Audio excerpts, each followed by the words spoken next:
लोग बातों में लगा देते हो, देखो 5 मिनट निकल गए, फिर बोलोगे घर जाना है घर जाना है, जैसे इधर भेजेंगे फिर।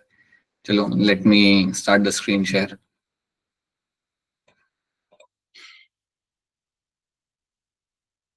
We have done few things, much more than few things in the last class, and काफी चीज हमने यहाँ पे डिस्कस कर ली हैं. Let me just add few slides over here just to make our lives slightly easier.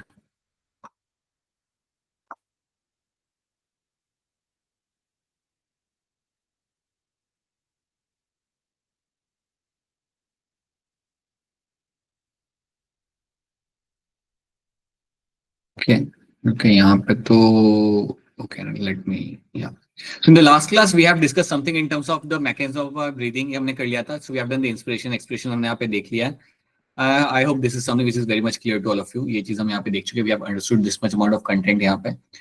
Now once we are done with this, once we have completed this much amount of thing, now let me just tell you that thing about Karina जो आप कह रहे थे, वो actually term था क्या? वो कुछ ज्यादा डिफिकल्ट टर्म है नहीं. वो बेसिकली होता क्या है ना बेटा, आपका ये जो ट्राइकिया होता है ना, ट्राइकिया या दिस ट्राइकिया, सो ट्राइकिया एक टाइम पे जाके आपको बाइफरगेट कर रहा होता है. ट्राइकिया एक पॉइंट पे जाके आपका करेगा आपका यहाँ पे bifurcate, and you know that ये बाइफरगेट करके कहाँ जाएगा, it will go into the right and left lung के अंदर आपका ट्राइकिया चला जाता है. Basically it will from the bronchi, it will from the bronchi, right, this is primary bronchi and this will enter inside the lungs. तो यहाँ पे जो कर्व आपको मिला ना, यहाँ पे the curve which you are finding over here, जो curve आपको यहाँ पे मिल रहा है, this curve over here is called as my Karina. Dimple पता चल गया? अच्छा, डिम्पल का माइक वापस नहीं चल रहा. हाँ, राइट. तो that's what that curve is called Kareena. That's it, और कुछ नहीं होता इसके अंदर. चलो आगे बढ़ते हैं. So now we have done this thing in terms of the mechanism of breathing. हम यहाँ पे देख चुके हैं, समझ चुके हैं. We have seen what is my inspiration, expression क्या होता है. You can have a look at this letter. ये हम ऑलरेडी हम जानते हैं. We have understood thing very clearly. ये भी हमने यहाँ पे देख लिया. So now we are seeing something like my spirometry. Spirometry is a pulmonary function test. It helps to assess the volume of the air inhaled and exhaled. So basically आपका ये आपका डिवाइस होता है जिसके तरीके से आप टेस्ट कर सकते हो आपकी लंग की कैपेसिटी कैसी है. Is a pulmonary function test. It helps to assess the volume of air inhaled and exhaled. Spirometer is an instrument used to estimate the volume of air involved in breathing movement, which helps in the clinical assessment of the pulmonary function. इसके through आप assess कर सकते हो कि आपके lungs की status क्या है, आपका लंग्स का स्टेटस वहां पे आपका कैसा है. You can actually get to know that using this spirometry. So that is something you have to know in this. So now you have a respiratory volume and capacities. यहाँ पे let's have a look at this. अब ये वाला story आपको यहाँ पे याद रखना है, because you can find question coming based on this part से आपके क्वेश्चन यहाँ पे आपके आ जाते हैं. So let's have a look at this. तो जब हम बात करते हैं हमारे यहाँ पे रेस्पिरेटरी वॉल्यूम्स एंड कैपेसिटीज के बारे में, तो यहाँ पे आप डिस्कस करोगे आपकी कैपेसिटी, आपकी वॉल्यूम, आपकी कैपेसिटी आपके लंग्स की कैसी है. यहाँ पे will try to see that. See, it is a quantity of air which a human lung can hold or expel under a different condition. पहला टर्म आपका यहाँ पे आएगा टाइडल वॉल्यूम. अब जब आप रेस्टिंग स्टेट में आप बैठे हुए हो और जितना आप यहाँ पे इनहेल कर रहे हो और एक्सहेल कर रहे हो, जब आप रेस्टिंग स्टेट में आप यहाँ पे बैठे हुए हो और आप इनहेल कर रहे हो और एक्सहेल कर रहे हो अपने एयर को यहाँ पे, this is called as my tidal volume. इसको हम बोलते हैं यहाँ पे tidal volume. The volume of air inspired or expired during a normal respiration, the amount of air you're going to inspire or expire during normal respiration in a resting state, that is called as my tidal volume. Tidal volume की value आपके यहाँ पे हमेशा रहती है आपके यहाँ पे 500 ml. 500 ml आपकी अप्रोक्स वैल्यू आपकी रहती है आपके टाइडल वॉल्यूम की. तो इतना एयर आप इनसाइड ले रहे हो और इतना एयर आप यहाँ पे आप एक्सहेल कर रहे हो रेस्टिंग स्टेट में. So that is my tidal volume. Then आपका दूसरा टर्म यहाँ पे आपका आएगा इंस्पिरेटरी रिजर्व वॉल्यूम. क्या होता है आपके यहाँ पे inspiratory reserve volume? In this you will find कि आप कितना फोर्सफुली आप एयर इनहेल कर सकते हो. The amount of extra air you can inhale forcefully, the additional volume of air a person can inspire above TV by a forceful inspiration. Forcefully inspire करके आप कितना एयर अंदर ले सकते हो, इसको हम बोलते हैं यहाँ पे as a inspiratory reserve volume. इसका वैल्यू आपका थोड़ा ज्यादा रहेगा यहाँ पे. The value is going to be around 2500 to 3000 ml. इतना वैल्यू आपको मिल जाता है आपके यहाँ पे इंस्पिरेटरी रिजर्व वॉल्यूम का. इतना अमाउंट ऑफ एयर आप यहाँ पे इनहेल कर सकते हो. This is the amount of air you can actually inhale. ठीक है, तो ये एक और बात आपको यहाँ पे याद रखनी है. This is also one thing आपको, या फोर्सफुली इनहेल करते हो, फोर्सफुली इंस्पिरेशन जब आप कर रहे हो तब. इसी तरीके से आपका एक और चीज आपको होगा ईवीआर, एक्सपिरेटरी रिजर्व वॉल्यूम. जब आप एक्सपिरेटरी रिजर्व वॉल्यूम की बात करते हो तो बिल्कुल ये आपको उल्टा हो जाता है। आप कितना फोर्सफुली आप एयर को आप एक्सपायर कर सकते हो, how much amount of air you can expire forcefully. So additional volume of air, the additional volume of air a person can expire forcefully above TV by forceful expiration, this is called as my expiratory reserve volume। इसको हम बोलते हैं यहाँ पे as a expiratory reserve volume। this value stands for my 1000 से लेके 1100 ml जितना यहाँ पे इसका वैल्यू आता है। this value is going to be around like 1000 to 1100 ml जितना यहाँ पे आपका वैल्यू आ जाएगा। क्या, तो ये चीज आपको यहाँ पे याद रखनी है, दैट ईवीआर का वैल्यू आपको यहाँ पे लेगा, that's going to be around 1000 से 1100 ml जितना यहाँ पे वैल्यू होता है। मतलब इतना आप एक्सपायर कर सकते हो, मतलब देखा जा रहा है कि आप जब एक्सपायर करते हो फोर्सफुली, ज्यादा एयर आप बाहर नहीं निकाल सकते हैं। This much out of air you can release out. Okay, then you have a residual volume. Residual volume की अगर मैं यहाँ पे बात करता हूँ, तो अगर आप कभी करते हो फोर्सफुल एक्सपिरेशन, वो करने के बाद भी आपके लंग्स में थोड़ी हवा तो रहेगी। After doing forceful expiration, you will find some amount of air will be always there in the lungs. उसको हम बोलते हैं यहाँ पे as a residual volume. So the volume of air remaining in the lungs even after forceful expiration, the volume of air you will find in the lungs, it is called as a residual volume। और इसका value आपका यहाँ पे रहता है 1100 से लेके 1200 ml जितना। So 1100 से लेके 1200 ml जितना आपको जो लंग्स के अंदर आपको एयर मिलेगा, that is my residual volume. याद रखना आरवी की वैल्यू कैसे होगी, फोर्सफुल एक्सप्रेशन करने के बाद जान लाकर में एक्सपायर किया, उसका जितना एयर रह गया ना लंग्स में, उसे हम कहते हैं एज अ रेसिडुअल वॉल्यूम। तो ये चार वैल्यूज आपको याद रखनी है, residual volume, expiratory reserve volume, आप फोर्सफुली कितना एक्सपायर कर सकते हो, आप फोर्सफुली कितना आप इनहेल कर सकते हो, that's my expiratory reserve volume, and जब आप बैठे हुए हो रेस्टिंग स्टेट में हो, कितना एयर आपका अंदर या बाहर आपके यहाँ पे कर रहा है, that is my tidal volume. इतनी पहले तो आपको यहाँ पे आ गई, that's my respiratory volume. So over. Then you have a respiratory capacities.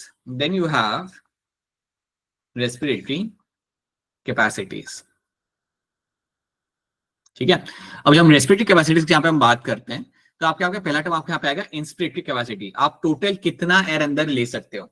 तो टोटल एयर आपके यहाँ पे अगर पूछा जाए कि आप कितना एयर अंदर आप यहाँ पे खींच सकते हो हवा में से, then that means you will have tidal volume plus my inspiratory reserve volume. So total volume of air a person can inspire after normal expiration, एक normal expiration के बाद कितना आप forcefully आप air को आप अंदर ले सकते हो, कितनी आप air को अंदर ले सकते हो। This includes my tidal volume and my inspiratory reserve volume। ये दो टर्म्स आपके यहाँ पे आ जाएंगे।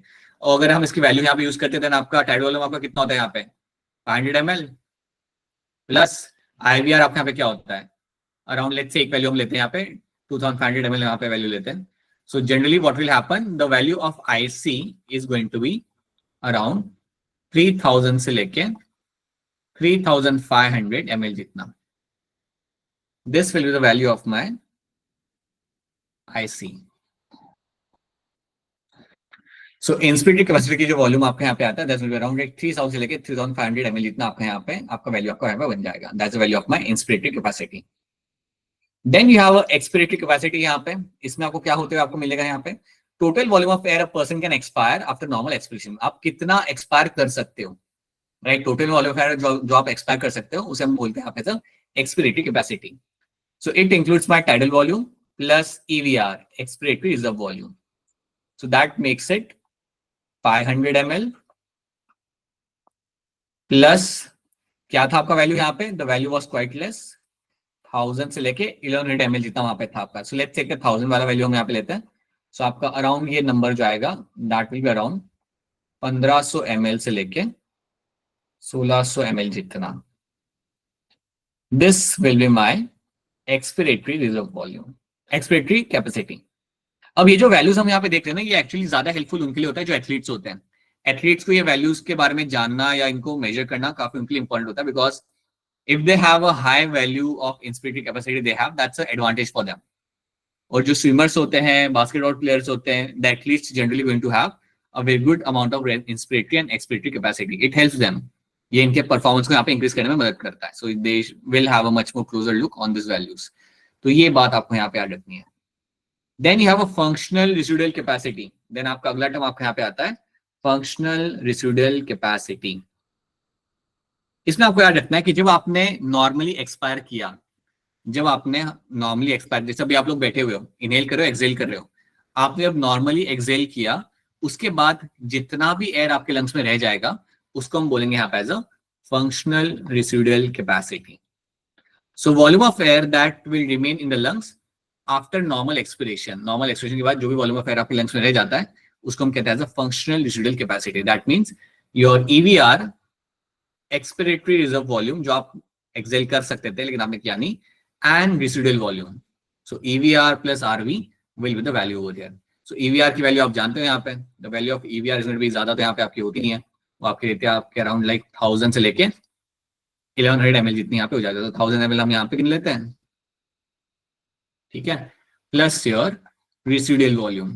रेसिडुअल वॉल्यूम आपकी जो यहाँ पे आएगी, that volume is going to be, आपका ये वॉल्यूम भी आपका यहाँ पे ज्यादा रहता है. इट वाज अराउंड लाइक 1100 से लेके आपका 1200 ml जितना यहाँ पे आपका रहता है. तो this is going to be the value of my functional residual capacity. This is the value for my functional residual capacity, जो आपका रफली आपका यहाँ पे आएगा 2100 ml से लेके 2200 ml जितना. This is what we'll get in this, right? Then you have the vital capacity, the maximum volume of air a person can breathe in after forced expiration. Maximum amount of air जो person अंदर ले सकता है after forced expiration. It is the maximum volume of air a person can breathe out after forced inspiration. इसको हम बोलते हैं यहाँ पे as a vital capacity. आपने फोर्सफुली एक्सपायर किया, उसके बाद आप कितना एयर अंदर ले सकते हो, और जब आपने फोर्सफुली इंस्पायर करने के बाद कितना एयर आप रिलीज कर सकते हो फोर्सफुली बाहर, उसको हम बोलते हैं यहाँ पे एज अ वाइटल कैपेसिटी.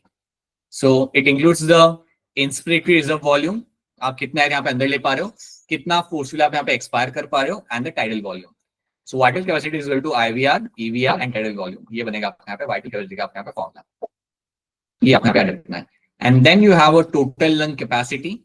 इसमें आपको क्या याद रखना है, total volume of air accumulated in the lungs, कितना एयर आप यहाँ पे एक्युमुलेट कर सकते हो आफ्टर फोर्स्ड इंस्पिरेशन. अगर मैं आपको बोलूं कि चलिए अभिषेक जोर से इंस्पायर करिए और देखिए कितना एयर आप यहाँ पे अंदर आप रख पा रहे हैं अपने लंग्स के अंदर, इसको हम बोलते हैं यहाँ पे as a total lung capacity. This will include your residual volume, IVR, EVR and your tidal volume. This is the formula for my total lung capacity. So TLC is equal to RV, RV, ERV plus TV. ठीक है, या फिर आप ऐसे भी लिख सकते हो यहाँ पे that total lung capacity is equal to RV plus VC, क्योंकि VC क्या होता है, IRV, ERV plus TV होता है. तो आपने इसको एक सिंगल उसके अंदर डाल दिया, आपने इसे कलेक्टिवली क्या बोल दिया, you have called it as a vital capacity और उसे यहाँ पे प्लस कर दिया. तो ये आपको यहाँ पे याद रखना है. So basically these are the things you have to know. और NCERT की ही वैल्यूज याद रखनी है, कभी भी गलती से कोई दूसरे बुक की वैल्यूज याद मत रखना. जो भी एनसीईआरटी में मेंशन किया हुआ है उसका आपको याद करना है. That is something you have to know over here. अगर आप उतना याद कर लेते हो तो आपका आंसर यहाँ पे निकल के आ जाएगा. You will be able to solve the question very easily. ठीक है, तो ये चीज आपको यहाँ पे इसके अंदर ध्यान रखनी है. That is one thing you have to know. अब एक काम करते हैं, let just give me a minute. यहाँ पे आई नीड टू ऐड एक दो क्वेश्चंस यहाँ पे. So just wait a minute, एक सेकंड के लिए रुक जाओ. Wait for 30 seconds. That's it. I'll give you, I have to give you a couple of questions in this. और गिन लेना कोई 30 seconds हो जाए तो बता देना. So you will find here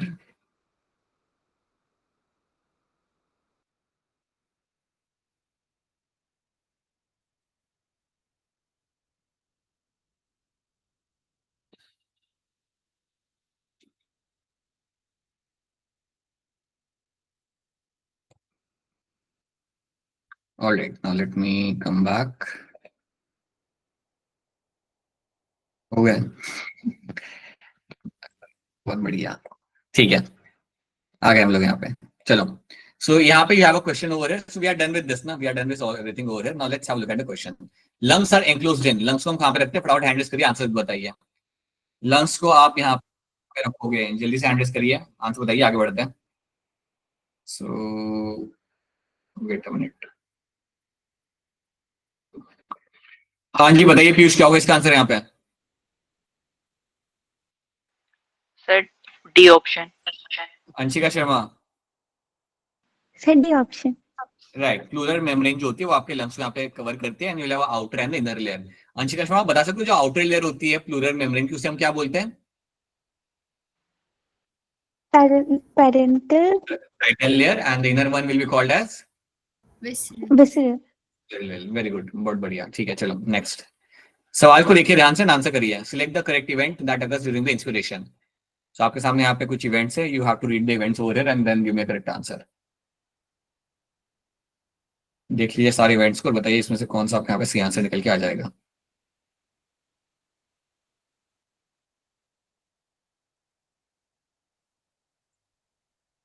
inspiration के दौरान इनमें से कौन से इवेंट्स आपके यहाँ पे होते हुए आपके यहाँ पे मिल जाते हैं। अभिषेक, पुराना लेक्चर देखा था आपने, पहला वाला लेक्चर? सर ये चैप्टर आता है। ओहो, अरे क्या बात है। बताइए क्या होगा इसका answer. Sir third option.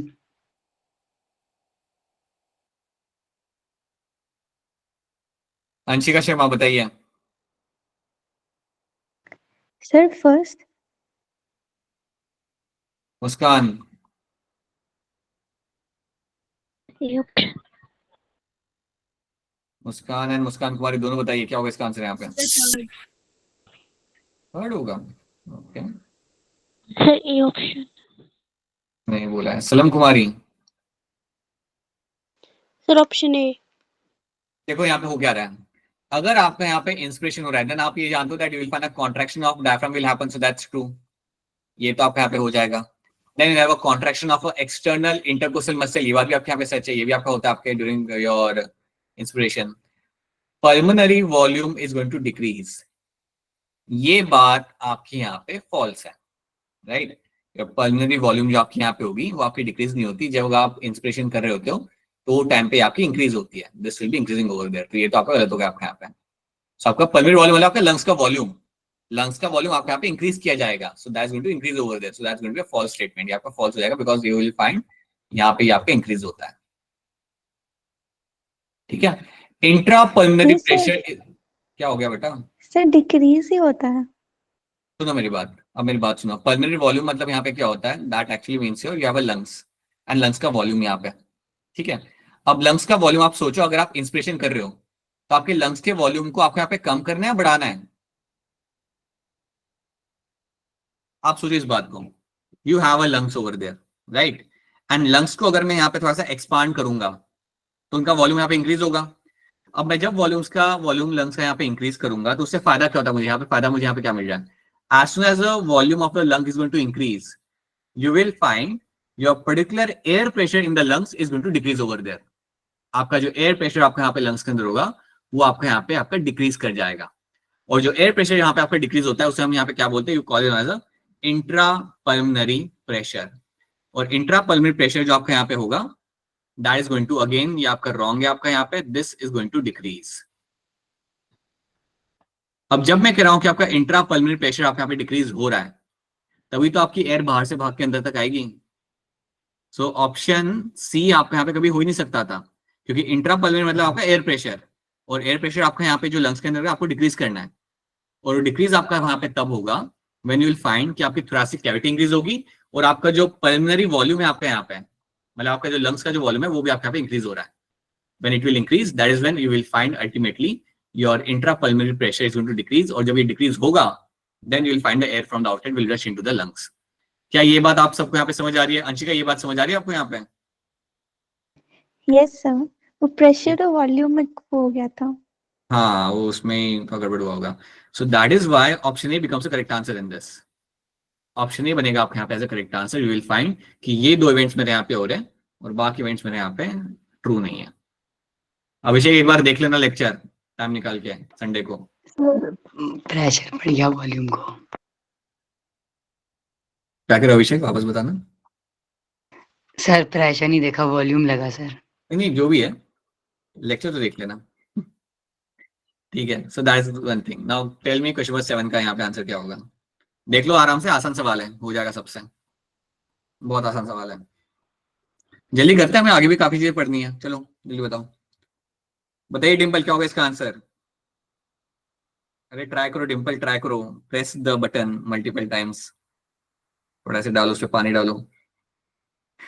Prince बताओ क्या होगा इसका आंसर यहाँ पे?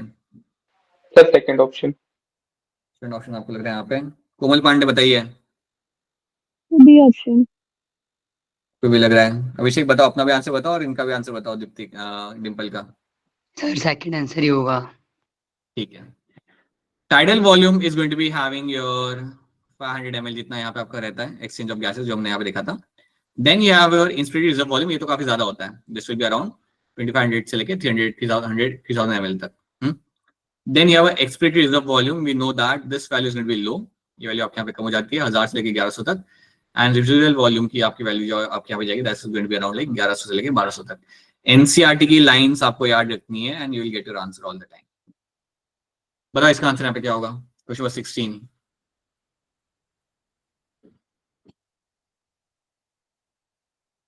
In man and mammals, the air passes from outside to inside the lungs through.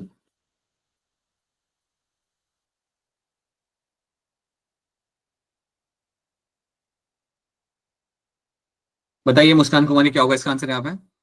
Fourth option. शिखा दुबे, आपको क्या लग रहा है? Sir fourth option.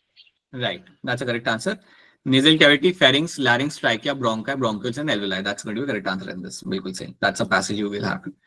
Now let's talk about, ये तो हम बाद में भी देख सकते हैं यहाँ पे. We have done this thing. Let's talk about exchange of gases. अब यहाँ पे हम डिस्कस करेंगे हमारे यहाँ पे exchange of gases आपके यहाँ पे कैसे होता है. तो यहाँ पे हम डिस्कस करते हैं हमारा that gas exchange occurs between the alveoli and the blood. एक तो यहाँ पे होगा alveoli और blood के बीच में, and then आपका होता है एक तो blood और टिश्यू के बीच में. Alveoli are the primary site of gas exchange. यहाँ पे आपका ऑक्सीजन CO2 का आपके यहाँ पे एक्सचेंज होते हुए आपके यहाँ पे मिल जाएगा. तो चलिए इसको हम यहाँ पे समझते हैं. बड़ा आसान एक पिक्चर बना के आपको समझाता हूँ यहाँ पे, इसको थोड़ा ध्यान से याद रखना. Assume करो that you have a alveoli over here. ये आपका यहाँ पे alveoli है, ठीक है. Alveoli के अंदर सिंपल सी बात बेटा कि यहाँ पे आपका amount of oxygen is going to be very high. तो अमाउंट ऑफ ऑक्सीजन यहाँ पे आपका जो होगा वो आपका यहाँ पे हो जाएगा let's say 104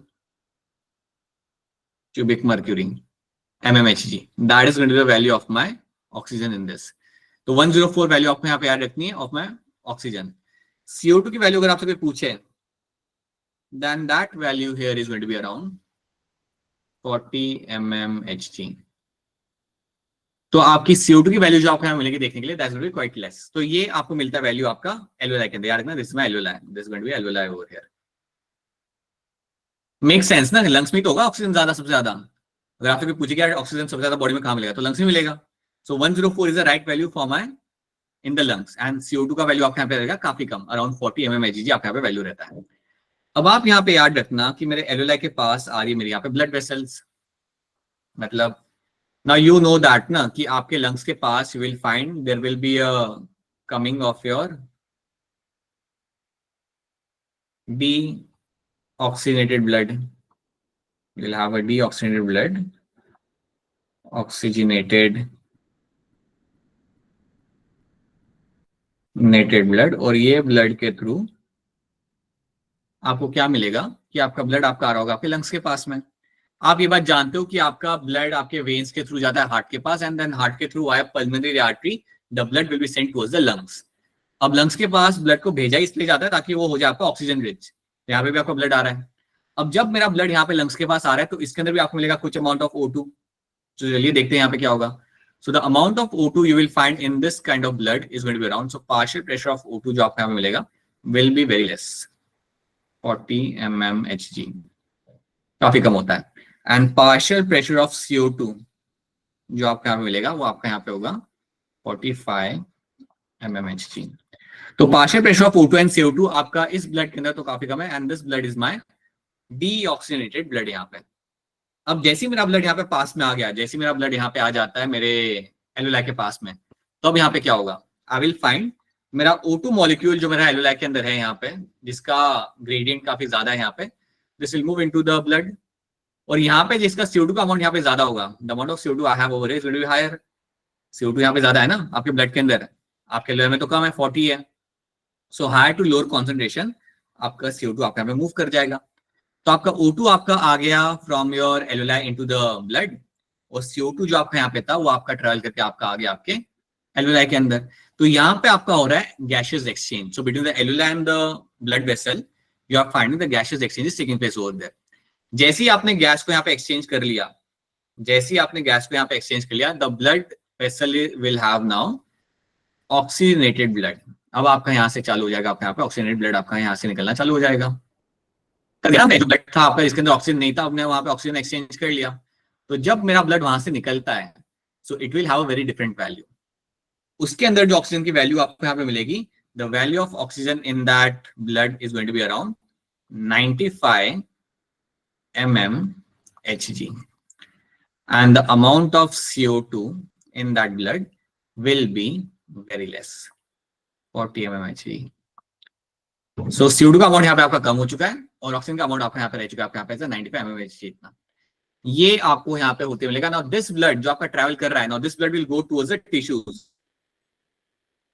oxygen rich, and now this blood is going towards the tissues, और ये जो आपकी ब्लड वेसल्स है आपके यहाँ पे, this blood vessel will be having my oxygenated blood.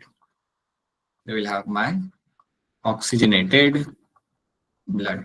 और ये मेरा oxygenated blood अब मेरा ट्रैवल करके जाएगा मेरे टिश्यू के पास. It will be running towards the tissues. That's what it will be doing. तो आपको याद रखना है कि डीऑक्सीजनेटेड ब्लड के अंदर आपकी वैल्यू यहाँ पे क्या रहती है ऑक्सीजन की, 40 mmHg, एंड CO2 की आपकी रहती है 45. ऑन द अदर हैंड आपके एल्वेलाई के अंदर वैल्यू सबसे ज्यादा है, O2 की वैल्यू आपके यहाँ पे 104 एंड CO2 की वैल्यू आपके यहाँ पे 40 जितनी. बट जैसे ही आपका यहाँ पे एक्सचेंज ऑफ गैसेस आपका हो जाता है, देन यू विल फाइंड कि आपका ब्लड बनता है आपके यहाँ पे oxygen rich, and now that will have a value of 95 of O2 and CO2 का वैल्यू आपके यहाँ पे कम हो जाएगा, that is going to be 40, क्योंकि आपने CO2 भेज दिया ना काफी ज्यादा वहां पे. This is what you find happening over there. क्या इतनी बात आप सबको यहाँ पे समझ आ रही है? Is this the first thing you are able to understand in this? क्या ये चीजें आपको यहाँ पे क्लियर है? पहले ये बताओ. Yes, sir. इसमें अगर कोई चीज क्लियर ना हो या समझ ना आ रही हो तो पूछ लो. अगर लग रहा है ना कि सर क्लास काफी फास्ट जा रहा है, आपको जो बता रहा हूँ मुझे समझ नहीं आ रहा, then also let me know. So this is something should be clear to all of you. ठीक है? This is what happens. Now, अब हमें पता है यहाँ पे क्या सीखेंगे. Let's try to pay attention कि alveoli और blood vessel के बीच में आपका exchange कैसे हो रहा है. Let's try to see that thing. तो यहाँ पे हम क्या करेंगे ना. Let me make a alveoli over here. Let's say you have a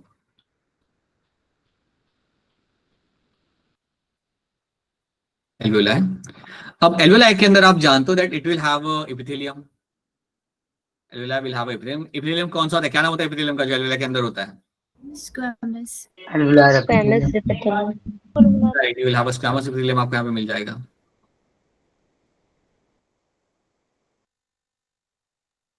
ठीक है? So you will have squamous epithelium, जिसको मैं even कह सकता हूँ short में as I can also call it as a alveolar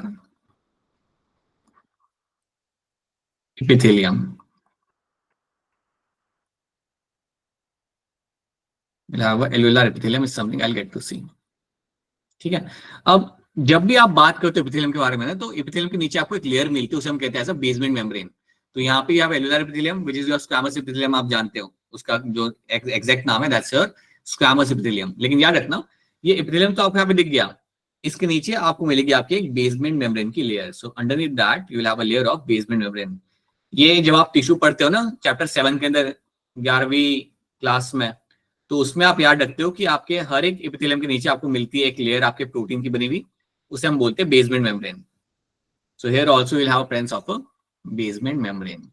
तो ये याद रखना that you have a presence of basement membrane. Basement membrane of my alveolar epithelium. Basement membrane किसका? ये ऑफ माय एल्वेलर एपिथेलियम का. राइट? अब इसके बाद आपको यहाँ पे क्या मिलेगा? व्हाट विल गेट टू सी. अब एक काम करते हैं, यहाँ पे बनाते हैं हमारी एक blood vessel. Let's make a blood vessel over there. Blood vessel आपकी यहाँ पे पास में हम एक बना देते हैं. यहाँ पे थोड़ी दूर हो गई, पास बनाते हैं, थोड़ा और पास लेके आते हैं इसको. सो you have a blood vessel somewhere over here.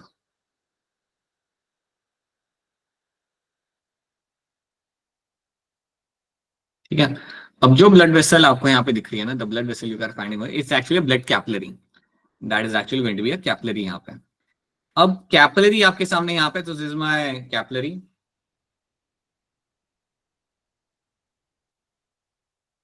Right? अब कैपिलरी जो आपके सामने यहाँ पे है, यू विल फाइंड कैपिलरी और एल्वेलाई के बीच में you have a space. So you know, I hope you know that is alveoli. Label कर देते हैं. सो एल्वेलाई और कैपिलरी के बीच में you have a space over there. ये जो स्पेस आपको यहाँ पे दिख रहा है ना, this space over here is called as my interstitial space. Space को मैं बोलता हूँ यहाँ पे एज अ इंटरस्टिशियल स्पेस. ये याद रखना, जो आपको यहाँ पे बीच में आपको स्पेस दिख रहा है, that space is called as my interstitial space. यहाँ पे that's one thing you have to know. Right? You have a capillary over here, and the capillary itself will have its own epithelium. Capillary के पास भी इसका खुद का epithelium यहाँ पे होगा, so let's make epithelium over here in the capillary as well.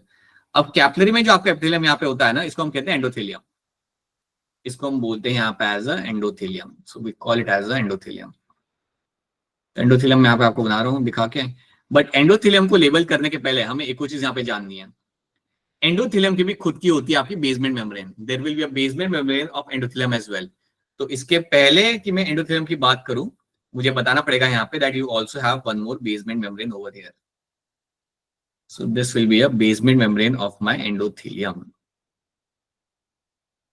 देखो आपको यहाँ पे क्या क्या अभी तक हमने देखा है, यहाँ पे एलुलर एपिथेलियम, उसका basement membrane, interstitial space, and then इसका वापस से मिलेगा आपको basement membrane of my endothelium. So इसको हम पहले यहाँ पे लेबल करते हैं। So this is a basement membrane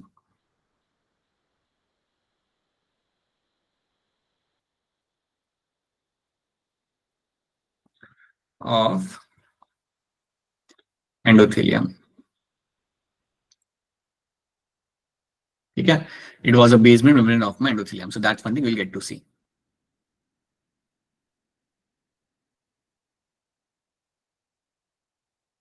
right?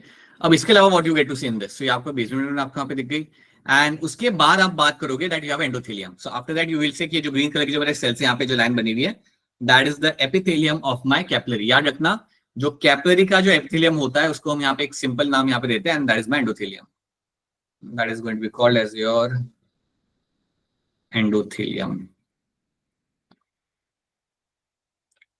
तो काफी ज्यादा चीजें हमने यहाँ पे बना ली। So we have made alveolar epithelium, basement membrane, interstitial space, basement membrane of endothelium, and then we have made the endothelium. अब इतनी सारी लेयर्स को क्रॉस करके आपके O2 को पहुंचना है आपके कैपिलरी के अंदर। सिंपल सी बात है बेटा, ये सारी आपकी जो लेयर्स है इन सबको क्रॉस करके हमारे यहाँ पे ऑक्सीजन, और इन सबको क्रॉस करने के बाद ही मेरा जो ऑक्सीजन यहाँ पे खड़ा हुआ है it will get inside the capillary. Similarly जो मेरा कैपिलरी के अंदर जो यहाँ पे CO2 है, इसको भी ये सब ट्रैवल करना पड़ेगा और जाना पड़ेगा आपके एल्यूलाई के अंदर। सो ट्रांसपोर्टेशन के दौरान इतना आपको सब क्रॉस करना पड़ता है।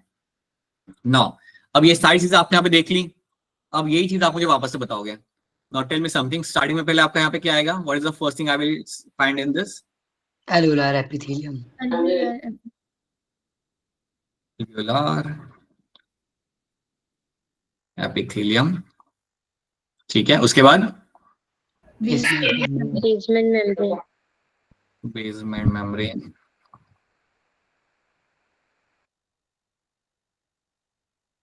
Third thing interstitial right, interstitial space, जो खाली जगह थी वहां पे आपकी, दैट वाज इंटरस्टिशियल स्पेस वहां पे। Fourth thing was basement membrane. Basement membrane again, और ये बेसमेंट मेम्ब्रेन किसकी है? एंडोथेलियम। एंडोथेलियम की। ये मेरी यहाँ पे एंडोथेलियम की बेसमेंट मेम्ब्रेन, और आखिरी चीज endothelium. Right, the last thing is my endothelium. अब ये जो आपको 5 चीजें आपको यहाँ पे दिख रही है, इसको हम कहते हैं यहाँ पे as a respiratory membrane. This 5 things are collectively over here can be called as my respiratory membrane. They are being called as your respiratory membrane.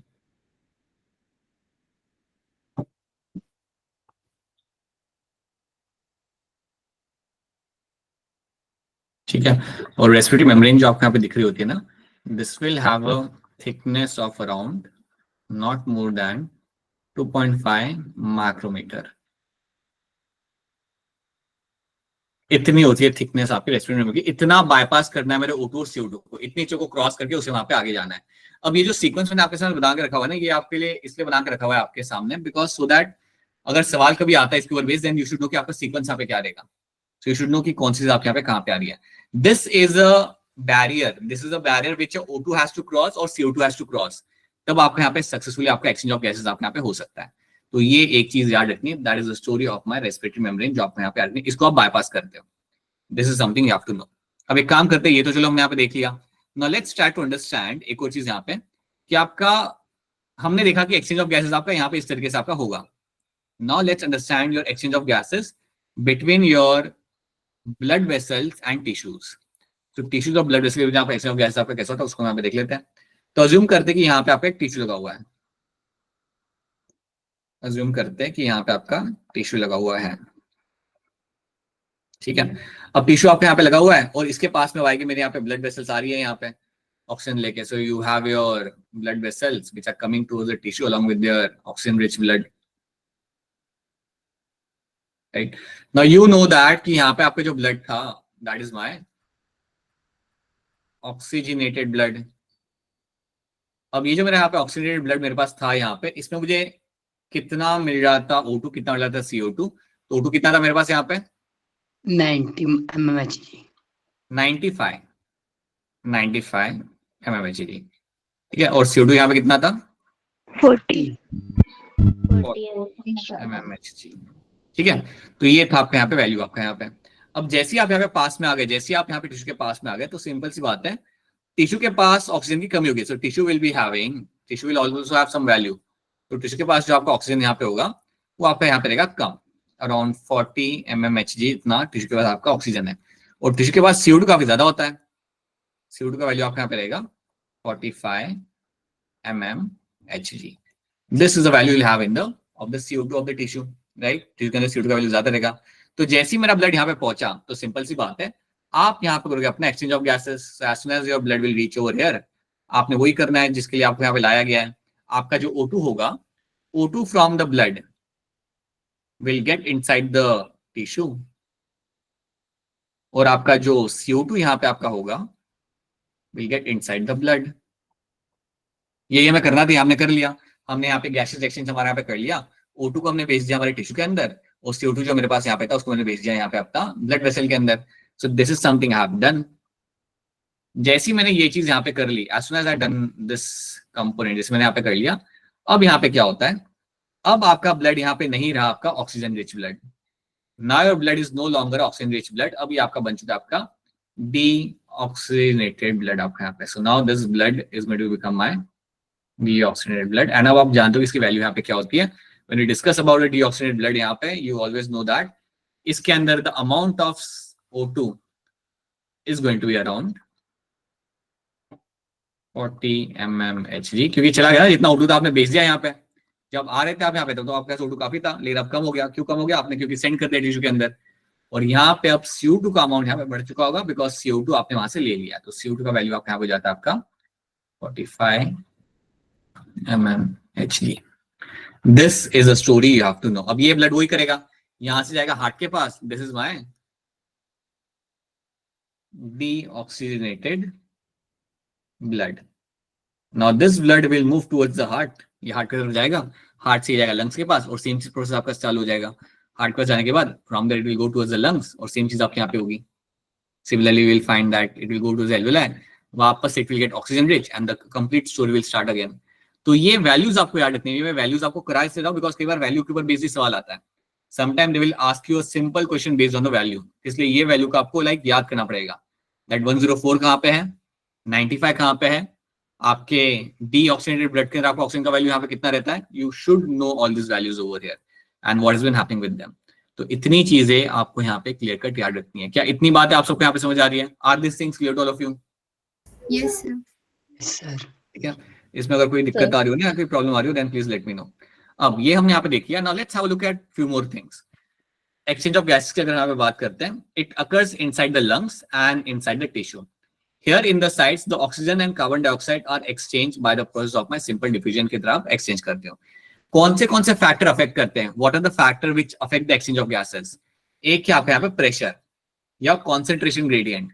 ये तो हम जानते हैं कि हमेशा एयर का मूवमेंट आपका यहाँ पे होगा from higher to lower concentration, तो इसलिए आपका एल्वेलाई से आपका एयर जाता है टुवर्ड्स द ब्लड, और आपका CO2 आपका जाता है ब्लड से लेके आपके एल्वेलाई के अंदर, because you have a difference in the concentration gradient. तो कॉन्सेंट्रेशन ग्रेडियंट तो वेरी करता है, और वो वेरी करना भी चाहिए, तभी आपके यहाँ पे एक्सचेंज ऑफ गैसेस आपके यहाँ पे हो पाएगा। ठीक है, then solubility of the gases. अब इसके अंदर आपको याद ये रखना है कि अगर हम बात करते हैं गैसेस की सॉल्युबिलिटी के लेके, जितना सॉल्युबल आपका गैस होगा उतना ही होगा fast rate of diffusion, right. और इसमें अगर आप देखते हो ना यहाँ पे, then your CO2 will be 20 से 25 times more soluble than O2. It will be more soluble than oxygen.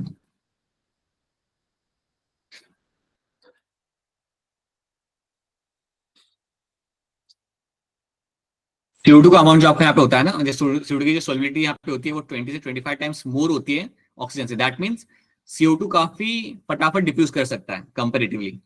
O2 के कंपेयर में CO2 का डिफ्यूजन आपका काफी तेज से आपके यहाँ पे हो पाएगा। तो याद रखना CO2 विल बी हैविंग 20 से 25 times more soluble than the O2 molecule. That's one thing, you should all know this thing. ठीक है, तो इसका रेट ऑफ डिफ्यूजन यहाँ पे आपका फास्ट होगा, तो it will have a high rate of diffusion, और I will say it will have a fast rate of diffusion. ठीक है, that's something which will be happening over here. Thickness of the membrane, आपकी अगर membrane की thickness की बात करें तो हमने डिस्कस किया था या ओनली 0.2 mm आपके यहाँ पे मेम्ब्रेन की थिकनेस है, वो मैटर करते। अगर वो ज्यादा होती तो शायद और दिक्कत आती आपके एक्सचेंज करने में गैसेस को। Surface area of the respiratory membrane, आपका सरफेस एरिया वहां पे कैसा रेस्पिरेटरी मेम्ब्रेन का, वो भी आपको मैटर करता है। Alveoli will have a more surface area. Alveoli को जो रेस्पिरेटरी एरिया जो सरफेस एरिया आपका होता है वो बहुत ज्यादा होता है, बेसिकली लंग्स का बहुत ज्यादा होता है बिकॉज ऑफ द एल्वेलाई। अगर आपने ये बात कभी सुनी होगी, पढ़ी होगी या देखी होगी, सुनी होगी, अगर आप लंग्स को अगर आप ओपन करते हो ना, अगर आप ह्यूमन लंग को निकाल के अगर आप खोलना चालू करते हो, ओपन करते हो, तो वो एक पूरे टेनिस कोर्ट को कवर कर सकता है। It can actually cover a complete tennis court, right? That is how much it has a surface area it has, अगर आप उसे ओपन करते हो तो that is one thing you will find in that's. And इसके साथ साथ आप एक और बात यहाँ पे याद रखना कि जब आपको अर्जेंसी होती है ना सांस लेने की, समझो आपने पानी में डुबकी लगा दी, you went inside the water for some minutes, couple of minutes, and then you come out. When you come out on the surface, आप तुरंत ब्रीथ करना चालू करते हो हेवीली। आप तुरंत आप अपना वहां पे हेवीली ब्रीथ करना वहां पे आप चालू करते हो। जैसे आप वहां पे हेवीली ब्रीथ करना चालू करते हो ना सरफेस पे आने के बाद, then what will happen, you will find ये जो आपका हेवी ब्रीथिंग जो आपका हो रहा होता है वो इसलिए हो रहा होता है because you have a high amount of CO2 in the blood. वो इसलिए नहीं हो रहा होता बिकॉज आपके बॉडी में O2 की कमी है। आपके बॉडी के अंदर जो आपका ब्रीदिंग का जो आपका रिफ्लेक्स होता है ना कि आपको ब्रीदिंग करना है अर्जेंसी के साथ, that will only happen when you have a high amount of CO2 in the blood. तो आपकी जो ब्रीदिंग का जो एक्सेस में आप ब्रीथ कर रहे होते हो, जो अर्जेंसी आपको फील होती है, it is because you have a high CO2 in the blood, not because you have a low amount of O2 in the blood. तो ये बात भी आप हमेशा यहाँ पे याद रखना, that's because of that you start breathing heavily. ठीक है, सो ये सारी वैल्यूज जो मैंने आपको बताई थी वो सारी आपको वैल्यूज इस पिक्चर में आपको दिख जाएगी। ये पिक्चर आपके सामने इनसाइड में भी मेंशन करी हुई है, you can see this picture, कभी भी आराम से बैठ के इसको आप देख सकते हो। That's something you should no. ये सारी वैल्यूज हमने यहाँ पे देख लिया। So pressure and concentration gradient, it is a pressure contributed by the individual gas in the mixture of gases. Gas diffuses downhill according to the partial pressure. We know that. Partial pressure is represented by a letter P and a symbol of a gas. Partial pressure of O2 and CO2 are given below, जो हम already देख चुके हैं. There is something we have already seen this thing. Atmosphere वाला जाने दो, लेकिन बाकी सारे वैल्यूज आपको यहाँ पे याद रखने हैं. These are the partial pressure of oxygen and CO2 in your body. We have seen this thing. Partial pressure of alveoli is more than 104 is more 104 than that in the blood capillaries. We know that alveoli में ज्यादा होता है. So O2 diffuses in the capillary blood. बिल्कुल आराम से वो चला जाएगा कैपिलरी के अंदर.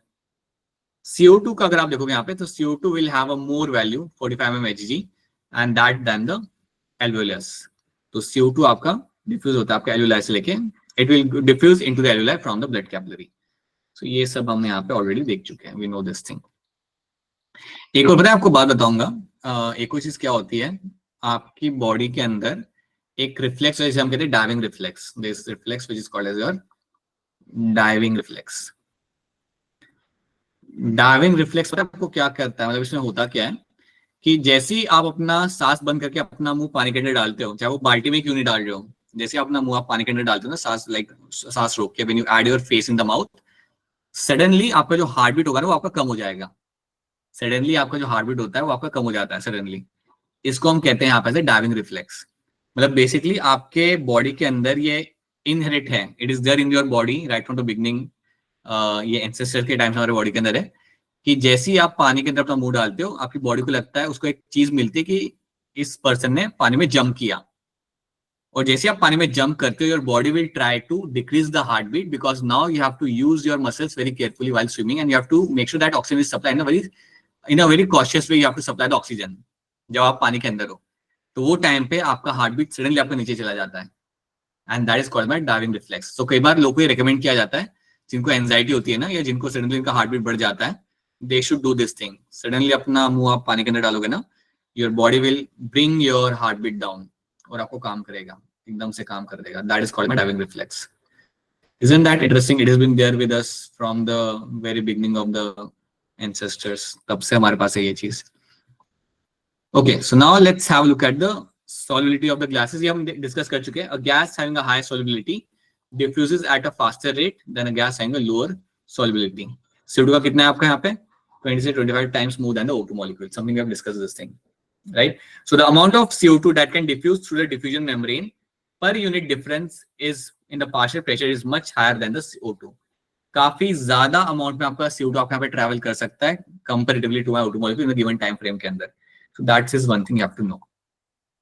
थिकनेस हम डिस्कस करेंगे नहीं, हम ऑलरेडी डिस्कस कर चुके हैं अलग से बैठ के, हमने इसे काफी डिटेल में से डिस्कस कर लिया. So we can have a look at that. We have seen this thing, so let's not waste time on this. And surface area, surface area हम यहाँ पे जानते हैं. Surface it is the surface area where the gases exchange between the alveoli and the blood in the lungs takes place. The diffusion membrane total thickness is less than a millimeter. We have discussed those things. Okay. Now, ये सब हमने यहाँ पे देख लिया. Now let's try to understand one very important topic. Your transport of oxygen. अब यहाँ से हमारा जो next transport आपका जो topic start होगा, that's your transport of oxygen over there.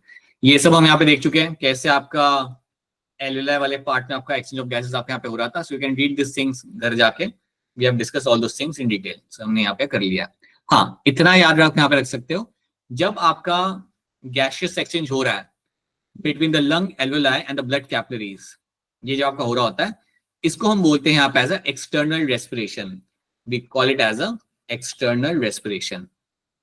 ठीक है. Your alveoli wall is thin and rich in the network of blood capillaries. और जब आपके alveoli और blood capillary के बीच में जो आपका exchange of gases आपके यहाँ पे हो रहा होगा, इसको बोलूंगा मैं यहाँ पे as a external respiration.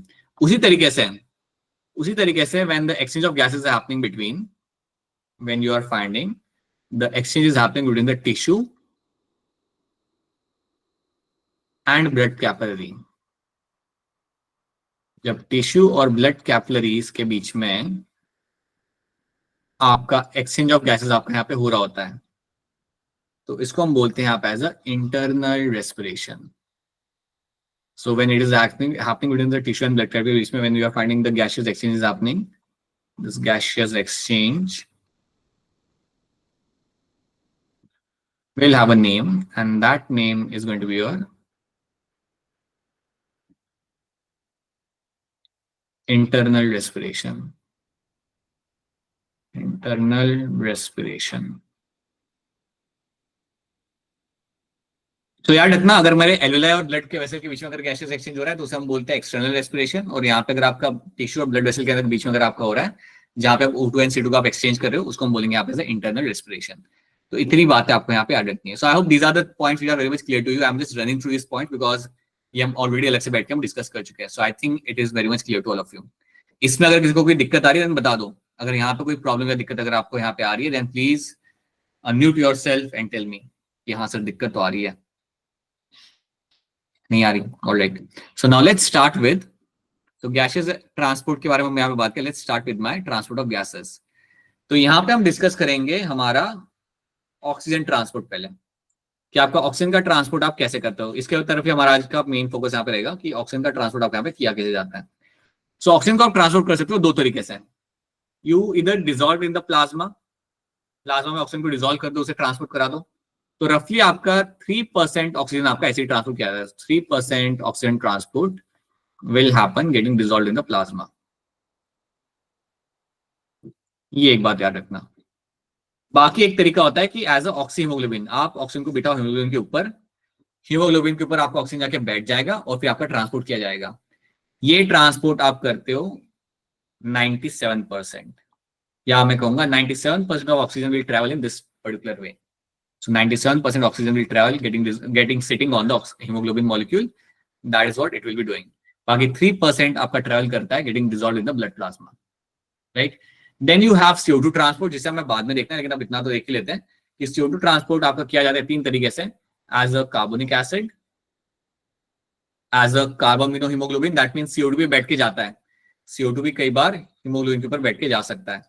And as a bicarbonate, we'll see that separately. ये सब हम अलग से देखेंगे. But also as a bicarbonate. This is how the CO2 will get transported. हमारा फोकस रहेगा इसको समझना कैसे आपका ऑक्सीजन आपकी बॉडी में ट्रांसपोर्ट किया जाता है, that is something will try to understand. तो चलिए इसको हम यहाँ पे देखते हैं how that is been done. So हम जानते हैं कि 3% आपका ट्रेवल करता है in a form of my dissolving in the plasma, बाकी 97% O2 will be getting transported by haemoglobin, right, on the RBC. O2 binds with haemoglobin. अब हम यहाँ पे चीजों को समझते हैं। नाउ लेट्स पे अटेंशन टू फ्यू थिंग्स। अब जो चीज मैं आपको यहाँ पे बताऊंगा उस पर ध्यान देना, समझ लेना। सारे नए पुराने जितने बच्चे हैं हमारे पास यहाँ पे, please pay attention to the things which I am going to tell you now. You will find when we talk about hemoglobin, right, it will be there on the RBC. So let's say we have a RBC over here. RBC will be having the hemoglobin. अब hemoglobin तो आपके होते हैं millions of hemoglobin will have on the RBC। यार इतना like एक दो नहीं होते, आप like 1 से लेके 2 मिलियन तक आपकी hemoglobin आपको मिलता है आपके RBC के ऊपर। अब अगर मैं आपको एक सिंगल hemoglobin अगर आपको बना के दिखाऊं, let's say you have a single hemoglobin in front of you। एक सिंगल हीमोग्लोबिन के अंदर आपको याद रखना है, you will have 4 binding sites। A single hemoglobin has 4 binding sites। 4 binding sites आपको यहाँ पे मिल जाती है। बाइंडिंग साइट मतलब मेरे 4 सीट्स है इसके पास जिसको मेरे ऑक्सीजन आके बैठ सकता है। सो आई कैन हैव एक सिंगल हीमोग्लोबिन के अंदर आपको 4 सीटें मिलती है जहां पे ऑक्सीजन जाके बैठ सकता है। पहले तो आप ये दिमाग में सब लोग बिठा दो, राइट। अब हीमोग्लोबिन को अगर आप याद करोगे ना, यहाँ पे अगर आप स्ट्रक्चर याद करते हो तो हीमोग्लोबिन के अंदर आपको मिलता क्या है? You will have a 2 alpha chain, right, you have a 2 alpha chain, alpha 1 alpha 2, and you have a 2 beta chain, beta 1 beta 2।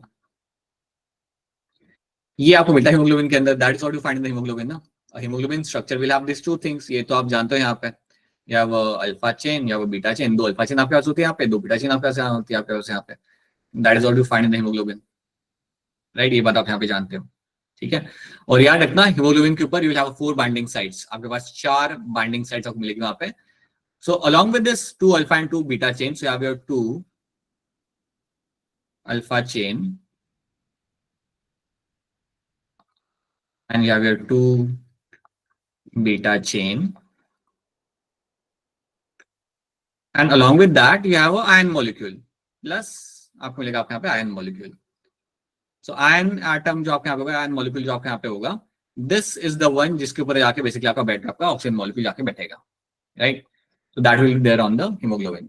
अब हमें यहाँ पे करना क्या है? हमें स्ट्रक्चर को यहाँ पे नहीं देखना, हमें याद रखना है कि आपकी जो बाइंडिंग साइट्स यहाँ पे है 4, ये 4 बाइंडिंग साइट्स के ऊपर क्या हो रहा है। बेसिकली ऑक्सीजन जाके बैठेगा आपका यहाँ पे। Now there is one thing you have to tell me now, आप इसे अब ध्यान से समझो।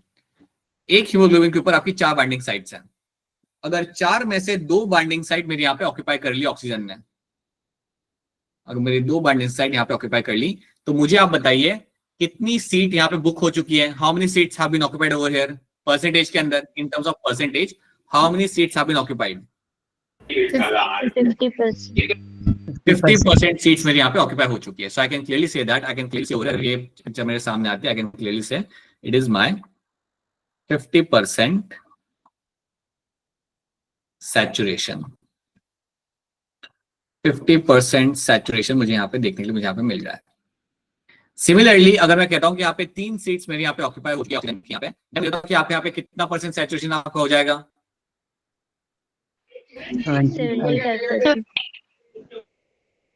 75 हो जाएगा ना बेटा।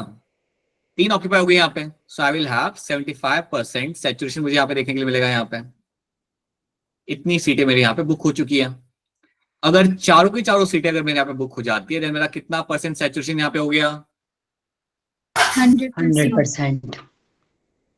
100% सैचुरेशन मुझे यहाँ पे होते हुए यहाँ पे दिख जाएगा। ये बात आपको यहाँ पे समझनी है। कितना मेरा, अगर मेरा हीमोग्लोबिन पूरा ऑक्यूपाइड है, अगर मेरा हीमोग्लोबिन मेरा पूरा ऑक्यूपाइड है, that means I will say it is has a 100% saturation. अगर मेरा हीमोग्लोबिन के अंदर सिर्फ 2 ऑक्सीजन मॉलिक्यूल्स लगे हुए हैं, मतलब वो पूरा ऑक्यूपाइड नहीं है, पूरा फ्री है, तो आई can say that it has 50% saturation. अगर मेरे हीमोग्लोबिन के अंदर 3 ऑक्सीजन मॉलिक्यूल लगे हुए वहां पे और एक खाली पड़ी जगह वहां पे, then that is my 75% saturation. तो ये सैचुरेशन वाली बात आपको यहाँ पे याद रखनी है। If my hemoglobin is completely occupied with oxygen molecule, I will say it's 100% saturation, hands down. If my hemoglobin is occupied with the two sites which is going to be having oxygen molecules, two binding sites with two oxygen molecules, then I can say it as a 50% saturation वहां पे. तो ये बात का आपको यहाँ पे ध्यान रखना है. This is one thing you should be finding it carefully. आपको ये चीज का यहाँ पे आपको ध्यान रखना पड़ेगा. ठीक है, अब यहाँ पे आप एक बात समझो. अब आपको यहाँ पे एक एग्जांपल दे रहा हूँ. इस एग्जांपल को आप ध्यान से समझना. एक समझो एक बस स्टैंड है, राइट. दिल्ली में बस स्टैंड कौन सा वाला होता है? बिजी वाला बस स्टैंड कौन सा होता है आपका दिल्ली में? लेट्स से आनंद विहार वाला. लेट्स से एक रैंडम एग्जांपल. ठीक है, आप सब लोग वहां पे जाके खड़े हो जाते हो और आपको स्कूल जाना है, राइट, या आपको अपने लोकेशन पे जाना है. सो बस स्टैंड पे आपने देखा होगा जब आपकी बस आती है. अच्छा ठीक है, नेहरू पैलेस टर्मिनल. ठीक है, that is, let's take that. तो आपका बस स्टैंड है. ठीक है, आप नेहरू पैलेस टर्मिनल पे आप चले गए. वहां पे आप सब जाके खड़े हो. वहां पे आपकी खाली बस वहां पे आके वहां पे रुक जाती है. अब खाली बस रुक के आती है वहां पे, आपके पास वहां पे 100 लोग वहां पे खड़े हुए हैं. सीट है आपकी वहां पे 50, राइट. अब ऐसा तो होगा नहीं ना कि वहां पे बस आई, रुकी वहां पे 5 मिनट और जब वहां से निकली आपकी 7-8 सीटें वहां पे खाली थी. ऐसा तो होगा नहीं. सब लोग दौड़ दौड़ के वहां पे चढ़ेंगे बस के अंदर. Everyone will rush to grab the seat. कोई लोग खिड़की से चढ़ रहे, कुछ लोग अपने बच्चों को खिड़की से डाल रहे हैं वहां पे, कुछ लोग अपने रुमाल वहां पे डाल रहे होते हैं. They are doing everything over there and they are trying to occupy the seat in that bus. तो आप सिंपल सी बात है, अगर आप बस स्टैंड से अगर आप बस पकड़ रहे हो, so the bus will always have 100% saturation. क्या ये मैं कह सकता हूँ? The seats will get occupied over there and we will always have 100% saturation over there. क्या इतनी बार आपको समझ आ रही है यहाँ पे? Yes, sir. बड़ी बात है. अब सिंपल सी बात है, जब आपकी बस वहां से निकल जाती है, फिर बस आ जाती है अपने डेस्टिनेशन पे जाना चालू करती है. तो जैसे बस आगे बढ़ते जाएगी, लोग अपने अपने टर्मिनल पे उतरते जाएंगे, लोग अपने अपने बस स्टैंड पे उतरते जाएंगे. सो कैन आई से when the bus will start moving from that starting point, और जब वो जाएगी अपने डेस्टिनेशन तक, आपका सैचुरेशन कम होने लगेगा. जो आपका 100% सैचुरेशन था वो आपका नीचे वहां पे जाने लगा. Can I say that? क्या ये हो सकता है? Yes, sir. एग्जाम्पल बहुत सिंपल रखा हुआ है ताकि आपको समझ आ सके. So will find the saturation will just keep on decreasing over there. आपकी सीट्स वहां पे खाली होने लगेगी और एक टाइम के बाद आखिरी पॉइंट पे आने तक क्या हो सकता है कि आप 10 लोग बैठे हो और बाकी 40 सीट आपके यहाँ पे खाली पड़ी हो. That can happen. Now let's understand one more thing over. आप यहाँ पे एक और एग्जांपल यहाँ पे देखो. अब ये एग्जांपल आप थोड़ा आप लोग मुझे यहाँ पे बताना. अज्यूम दैट मैं आपके हाथ में देता हूं, आपको एक बास्केट देता हूं एंड बास्केट के अंदर you have around let's say 100 tennis के balls. 100 tennis balls you have. ठीक है, 100 tennis balls you have in the basket. और मैं आपको कहता हूं कि आपके पास है 5 मिनट और 5 मिनट के अंदर ये बास्केट को आप खाली कर दो एंड ये बॉल्स को जितना दूर आप फेंक सकते हो आप फेंक दो. How much you can throw the balls away, you do that, but इतने 5 मिनट के अंदर आपको इन बास्केट को आपके यहाँ पे खाली करना है. तो what you will do in this? अगर मैं ये चीज करने के लिए बोलता हूँ अभिषेक को, तो अभिषेक क्या करेगा? बॉल को लेगा हाथ में, आराम से बढ़िया ग्रिप लेगा और घुमा घुमा के दूर फेंकेगा बॉल को, बिकॉज 5 मिनट काफी होते हैं. 5 minute are good enough, so he will take a good grip on the ball and will throw the ball very easily. तो यहाँ पे पर्सन आपके यहाँ पे क्या करेगा? That will have a good grip. You will have a good grip on the ball and then आप उसे वहां से आप फेंक दोगे. So you'll have a good grip and then you will throw. Make sense? मुझे आप ये बताओ कि अगर सेम कंडीशन में प्रोवाइड करता हूं मैं मुस्कान को, कि मैंने बास्केट दिया वहां पे, it has the same number of balls, हो इट हैज 100 टेनिस बॉल्स वहां पे आपको मिलेंगे वहां पे उसके अंदर भी, और मैंने मुस्कान को बोला that you have to throw this 100 tennis ball out of the basket in 30 second. तो बताइए अभिषेक, मुस्कान क्या करेगी? सर बास्केट को ही फेंक देगी. इसलिए बेटा, इसलिए आप वापस जाओ बेटा घूमने के लिए. अभिषेक अगेन वो कहाँ गए थे? अमृतसर ना. एक और टूर पे जाके आओ. This is not helping. हाँ, tell me someone else what the Muskan will do now over here. Basket फेंक देगी. बास्केट को उल्टा कर देगी. अरे ये भी, इसको भी लेके जाना. एक एक बॉल निकाल के फेंकना है आपको. मुझे बस इतना बताओ आप यहाँ पे कि क्या बॉल्स के ऊपर यहाँ पे ग्रिप बनाएगी या नहीं बनाएगी? ग्रिप नहीं बनाएगी सर ग्रिप. के पास मुस्कान थोड़ी बोलेगी अच्छा 100 बॉल्स है ना, ऐसे लाइक बॉल हाथ में लेके एकदम ऐसे पूरा हाथ स्विंग करके वो फेंकेगी तो नहीं वहां पे. उस बॉल को निकालेगी और बाहर डालेगी. She will just take out the ball from the basket and will just start throwing that, right. 30 second के अंदर ये करवा रहे हो, so will have a weak grip यहाँ पे, you will have a weak grip on the ball, you will have a weak grip on the ball and then you will throw the ball. तो आप यहाँ पे देखो, यहाँ पे दोनों में डिफरेंस क्या है। राइट हैंड साइड के ऊपर यहाँ अर्जेंसी, जब आपके पास 5 मिनट थे, सॉरी लेफ्ट हैंड साइड के ऊपर यहाँ पे अर्जेंसी, यहाँ पे आपके पास है अर्जेंसी, और जब आपके पास यहाँ पे अर्जेंसी होती है ना, वो टाइम पे आपका हीमोग्लोबिन और ऑक्सीजन के बीच में आपकी जो ग्रिप होती है वो वीक होती है। जब आपके बॉडी के अंदर आपको ऑक्सीजन चाहिए होता है बहुत जल्दी, बहुत ज्यादा अमाउंट के अंदर, तब हीमोग्लोबिन और ऑक्सीजन के बीच में जो ग्रिप होती है वो आपकी वीक होती है, so that will have a weak grip. Weak grip को मैं यहाँ पे कुछ और तरीके से यहाँ पे लिखूंगा जो आपको यहाँ पे याद रखना है। I will call it as it will have a low affinity, it will have your low affinity. Low affinity होने का मतलब आप यहाँ पे होता है कि आप ऑक्सीजन को पकड़ोगे लेकिन आप बहुत वीकली उसे पकड़ोगे ताकि आप ऑक्सीजन को जल्दी रिलीज कर सको।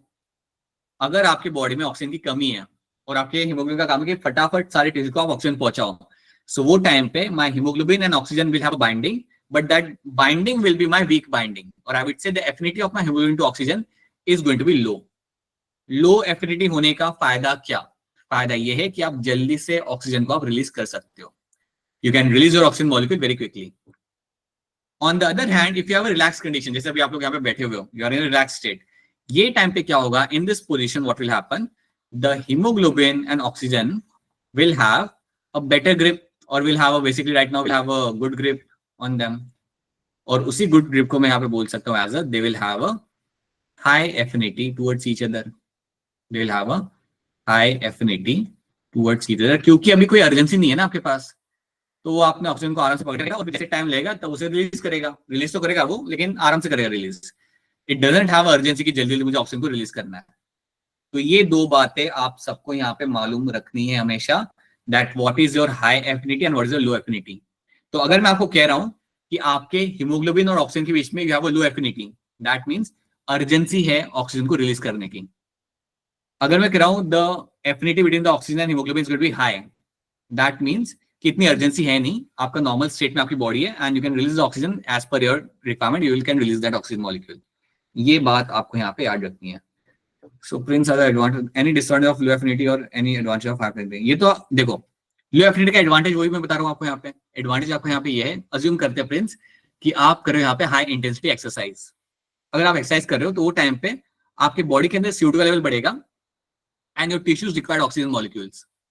So when you have a low affinity, जब आपके हीमोग्लोबिन और ऑक्सीजन की वहां पे क्या हो जाएगा, अपने आप उसकी एफिनिटी वहां पे लो हो जाएगी। लो एफिनिटी होने का मतलब आपका यहाँ पे होता है कि आप ऑक्सीजन को फटाफट रिलीज कर पाओगे, पकड़ोगे आगे जाओगे रिलीज करोगे, you can release the oxygen molecule very easily. And when you have the high affinity, वो ही रिलीज करने में आपको थोड़ा टाइम लग सकता है। So advantage of low affinity is what, यहाँ पे एडवांटेज आपको यहाँ पे ये मिल रहा है कि आप इमरजेंसी वाली कंडीशन में या ऐसी कंडीशन में जहां पे आपको ऑक्सीजन चाहिए टिश्यू के अंदर, आप फटाफट ऑक्सीजन को आप रिलीज कर सकते हो। ऑन द अदर हैंड, जब आप रेस्टिंग स्टेट के अंदर हो तब तो आपको कोई जरूरत है नहीं, then you can have a better grip, then आपका हीमोग्लोबिन और ऑक्सीजन के बीच में जो अटैचमेंट होगा, जो बाइंडिंग होगी, जो ग्रिप होगी, वो हाई होगी। I can call it as a high affinity. ठीक है, तो ये बात आपको यहाँ पे आ रही है। प्रिंस मेरी बात समझ आ रही है आपको यहाँ पे?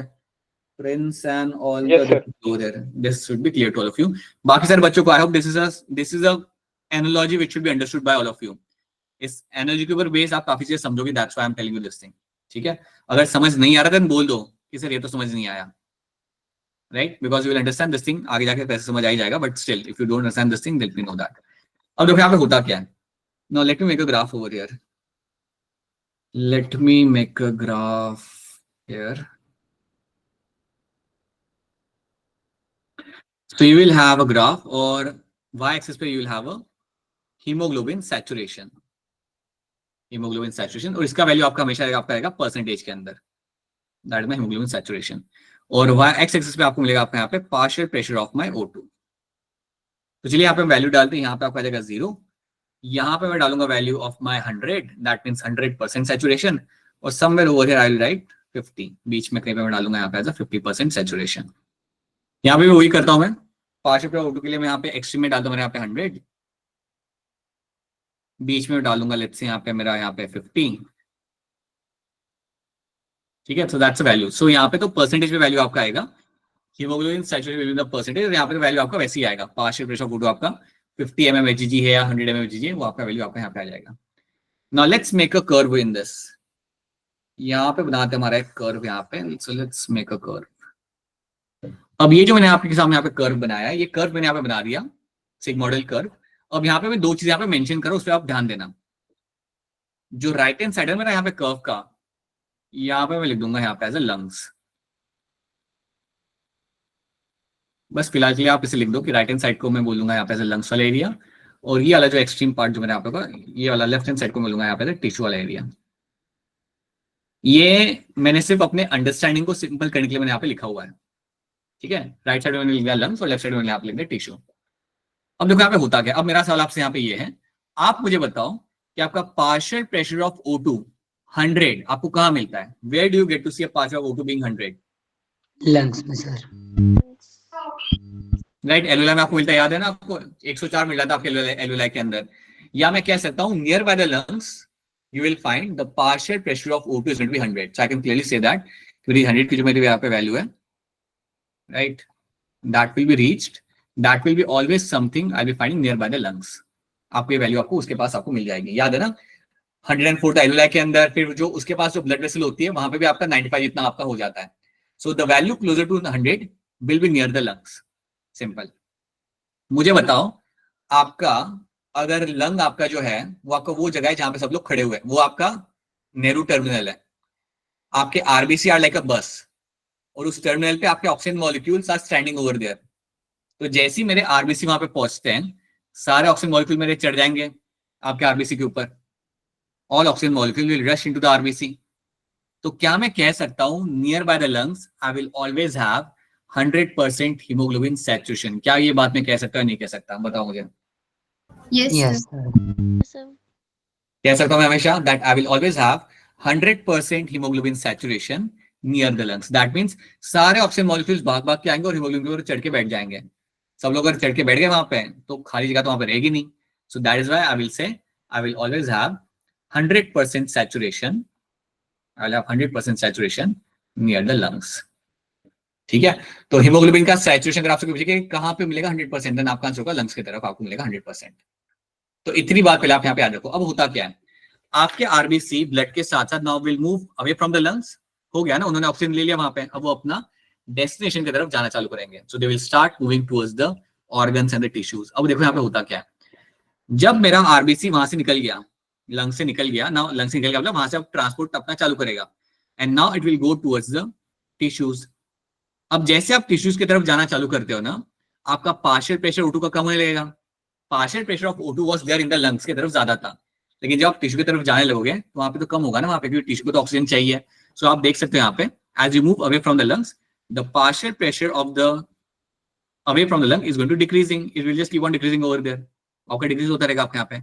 अब जैसे आपका पार्शियल प्रेशर O2 का यहाँ पे डिक्रीज होगा तो वो टाइम पे आप क्या करोगे, आप ऑक्सीजन को रिलीज करोगे। समझो ना, जैसे आप टिश्यू के पास आए, टिश्यू के पास ऑक्सीजन नहीं है, तो आप क्या करोगे as RBC, you release your one of the oxygen which you have in with yourself. जो आपके पास जो ऑक्सीजन है वो आप वहां पे रिलीज कर दोगे। तो जैसे ही मैं जाऊंगा टिश्यू की तरफ जाना चालू करूंगा, मेरा हीमोग्लोबिन सैचुरेशन मेरे यहाँ पे कम होने लगेगा। मेरा हीमोग्लोबिन का जो सैचुरेशन यहाँ पे आ रहा है वो मेरा धीरे धीरे कम होगा। क्यों कम होगा? क्योंकि अब सीटें खाली हो रही है ना। ऑक्सीजन जब अपने डेस्टिनेशन में पहुंचना चालू करेगा, the haemoglobin saturation will keep on decreasing over there. तो यही चीज आपको यहाँ पे देखने के लिए आपको मिल रही है। As you start moving towards the tissues, जैसे जैसे आप टिश्यू की तरफ आप जाना चालू करते हो, आपका हीमोग्लोबिन सैचुरेशन आपका कम होता है। और वो कम क्यों हो रहा है? बिकॉज आपका O2 का कंसंट्रेशन भी आपका यहाँ पे कम है। क्योंकि O2 का कंसंट्रेशन भी आपका वहां पे कम है, इसलिए आपका हीमोग्लोबिन का सैचुरेशन भी आपका यहाँ पे कम होता जाएगा। क्या ये वाली बात आप सबको यहाँ पे समझ आ रही है? पहले ये बताओ, is this thing clear to all of you? Yes sir. Yes, sir. Yes. Abhishek के अलावा बाकी सारे बच्चे, I hope it's clear to all of you. Dimple, Mehak, Muskan, Komal and all the girls and all the boys, I hope it's clear to all of you. This is very important, that's why you have to know this thing. इसके ऊपर base कई सारे सवाल वो लोग घुमा के पूछते हैं, दैट्स व्हाई इसको हम थोड़ा सा लाइक आराम से कर रहे हैं। ठीक है, तो ये बात याद रखना that as you move away towards the tissues, the hemoglobin saturation will just keep on decreasing, and the reason is क्योंकि O2 नहीं है ना वहां पे, तो आप O2 दोगे तो saturation भी आपका वहां पे कम हो जाएगा। This is what you find happening in this. ठीक है, ये बात आपने यहाँ पे देख ली। ये बात अगर आपने यहाँ पे समझ ली तो इसको मैं पहले यहाँ पे रिमूव करता हूँ। Let me remove these few things. And let me tell you one more thing in this. चलो यहाँ पे पहले एक बात बताता हूँ. अब इमेजिन करो that you are doing some kind of high intensity exercise. You are doing some kind of high intensity exercise. ठीक है. या फिर आप कर रहे हो, आपका यहाँ पे आप डीप सी डाइविंग आप कर रहे हो. डीप सी डाइविंग में आपका क्या होता है कि आपने सांस लिया और कूद गए पानी के अंदर, right? And you go into the depth of the water and you look for something. So you are doing the deep sea diving. अगर आप इनमें से कोई भी अगर आप चीज कर रहे हो ना, सो आपकी बॉडी में क्या होगा वो टाइम पे? You will find when you go for deep sea diving और when you go for your high intensity exercise, what will happen? आपका amount of CO2 in the blood is going to increase. Simple सी बात है, अगर आप पानी के अंदर गोताखोरी कर रहे हो, then you will find amount of CO2 in the blood is going to increase now. उसी के साथ साथ आपका बॉडी टेम्परेचर भी आपका बढ़ेगा. यहाँ पे the amount of temperature is also going to increase. And along with that you will find आपका pH आपका यहाँ पे नीचे जाएगा. जो pH आपका होता है ना ब्लड का, वो आपका यहाँ पे नीचे जाएगा. That will become slightly acidic over here. ये तीन चीजें आपकी होती है when you do this kind of exercise activities. अगर आप डंबल उठा रहे हो, एक्सरसाइज कर रहे हो, डेडलिफ्ट कर रहे हो, वहां पे अगेन सेम चीज आपकी होगी. आपकी बॉडी के अंदर CO2 का अमाउंट यहाँ पे बढ़ेगा, टेम्परेचर आपका बढ़ेगा, एंड pH जो आपका यहाँ पे होगा आपका यहाँ पे नीचे जाएगा. जैसे ही आपको ये तीन चीजें होते हुए आपको दिख गई, as soon as you find these three things happening inside the body, इस टाइम पे पता है आपको क्या मिलेगा होते हुए? You will find the affinity between the hemoglobin and oxygen molecules. Affinity between the hemoglobin and oxygen molecules. आप बताओ क्या होगा? इंक्रीज करेगी या डिक्रीज करेगी? यहाँ पे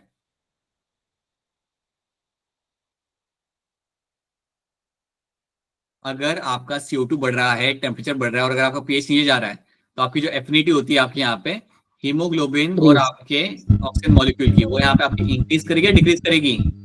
डिक्रीज करेगी सर. अभिषेक अब से आपने आंसर नहीं देना है जब तक चैप्टर खत्म नहीं हो रहा, जब तक मैं पूछूंगा नहीं, ठीक है? अरे एवरीबॉडी टेल मी, इंक्रीज करेगी या डिक्रीज करेगी? यहाँ पे एफिनिटी मेरी यहाँ पे डिक्रीज डिक्रीज ही करेगी, क्योंकि आपको ग्रिप छोटा करना है. You don't have to have a strong grip over there. आप अपने ऑक्सीजन को फटाफट रिलीज करना चाहते हो. It is a state of emergency ना, it is state of urgency. आपके बॉडी में CO2 बढ़ रहा है, टेम्परेचर बढ़ रहा है, pH नीचे जा रहा है, तो वो टाइम पे आपका हीमोग्लोबिन और ऑक्सीजन के बीच में जो आपकी एफिनिटी है आपके यहाँ पे, ये आपकी डिक्रीज की जाएगी. It is actually going to decrease all by itself. अपने आप ही आपकी डिक्रीज हो जाएगी. डिक्रीज करने का मतलब आपका यहाँ पे ये होता है, और I will have a low affinity. I can say that they will have a low affinity over here. अगर आपकी एफिनिटी यहाँ पे अगर आपकी लो हो जाती है या डिक्रीज हो जाती है यहाँ पे, दैट मीन्स व्हाट? आप ऑक्सीजन को जल्दी आप रिलीज कर पाओगे. You will be able to release those oxygen molecule फटाफट. आपको उन्हें पकड़ के नहीं रखना है, आपको उन्हें रिलीज करना है. यही तो आप चाहते हो ना, क्योंकि कंडीशन कैसी है आपकी बॉडी के अंदर? You need oxygen.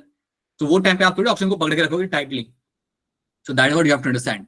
When you have a high CO2, high temperature and a low pH, तो वो टाइम पे you will find the affinity of my oxygen to haemoglobin is going to decrease, going to go down, going to have a low affinity over there.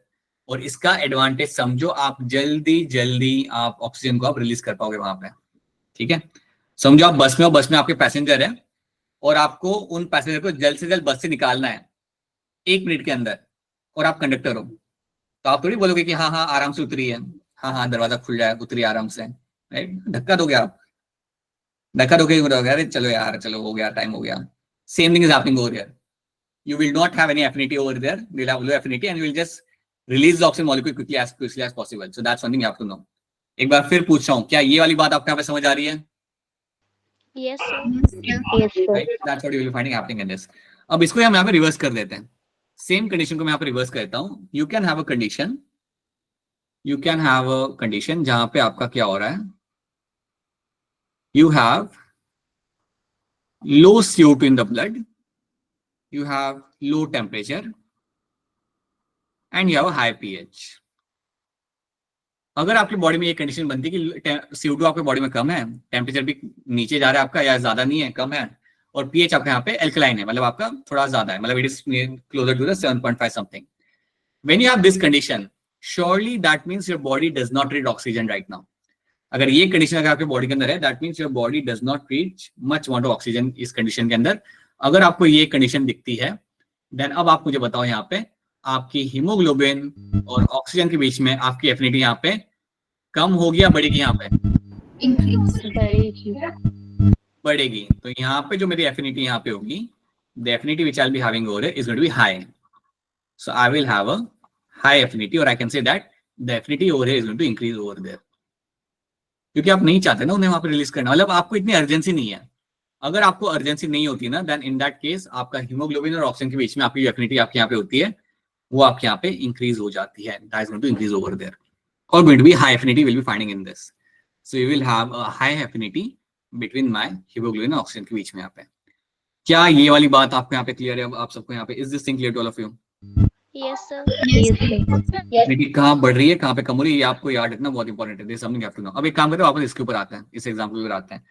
CO2 बढ़ गया, temperature बढ़ गया, pH कम चला गया जब आपने एक्सरसाइज करना चालू किया. इस कंडीशन में क्या होता है, आपका ये जो ग्राफ है ना, now understand this thing very carefully. पहले हमने इसे यहाँ पे इरेज कर दिया, जो मैंने लाइन ड्रॉ किया. Let's remove this thing and let's understand one important point, and then उसके बाद मैं आपको रिलीज कर दूंगा. जैसे इन सिटू कंजर्वेशन में रिलीज करते हैं एनिमल्स को, वैसे मैं रिलीज कर दूंगा. ऐसे साउंड कर रहा है ये. Okay, so now what will happen in this ना, जैसे ही आपका टेम्परेचर बढ़ गया, जैसे ही आपका टेम्परेचर बढ़ गया, CO2 बढ़ गया और pH नीचे चला गया, वो टाइम पे आपको क्या मिलेगा यहाँ पे, ये जो आपका जो सिग्मोइडल कर्व है ना, it will shift on right hand side. ये थोड़ा सा आपका राइट हैंड साइड की तरफ आपका पे शिफ्ट कर जाएगा. It will shift on to the right hand side. Has shifted, will shift towards right. ये बात भूलना मत, it will shift towards the right hand side. That's one thing you have to know. ये कब हो रहा है आपका यहाँ पे, जब आपके बॉडी के अंदर CO2 ज्यादा है, टेम्परेचर ज्यादा है और आपका pH आपके यहाँ पे कम है, that's when it will shift on the right hand side. उसी तरीके से अगर ये कंडीशन आपके सामने आ रही है कि आपका CO2 कम है, टेम्परेचर कम है और pH भी आपका ज्यादा है, मतलब that means it's a very relax condition. यहाँ पे अर्जेंसी नहीं है. तो इस कंडीशन में आपको याद रखना है, the curve will shift towards left. आपका जो सेंटर में जो कर्व है, ये आपका शिफ्ट हो जाएगा टूवर्ड्स द लेफ्ट. उसे हमने यहाँ पे शिफ्ट भी कर लेते हैं. So can find the curve can shift towards the left when you have a different sets of condition.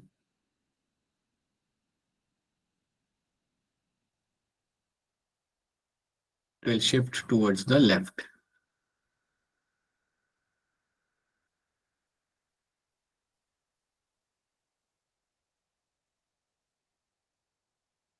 ठीक है, तो ये बात है आपको यहाँ पे this is something you have to know in this, कि लेफ्ट की तरफ कब शिफ्ट करा और राइट की तरफ कब शिफ्ट करा, ये आपको बहुत क्लियरली मालूम होना चाहिए. कई बार इतने इंफॉर्मेशन के ऊपर ही सवाल आता है.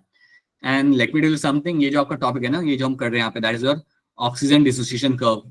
It is a very hot topic. यहाँ से सवाल आ जाते बन के, और अच्छे सवाल बन के आते हैं. जब हम इन्हें सॉल्व करेंगे ना, कुछ PYQ सॉल्व करेंगे, तब then you will get to know that. So please make sure you have a very clear understanding of this concept. आपको सिंपली आप खुद से भी एक बार ग्राफ बना लेना and draw all those lines over there along by yourself and you will have a better grip on the topic. ठीक है, सो ये बात है आपको यहाँ पे याद रखनी है. So when it goes to left, when it goes to right, you have to know that thing.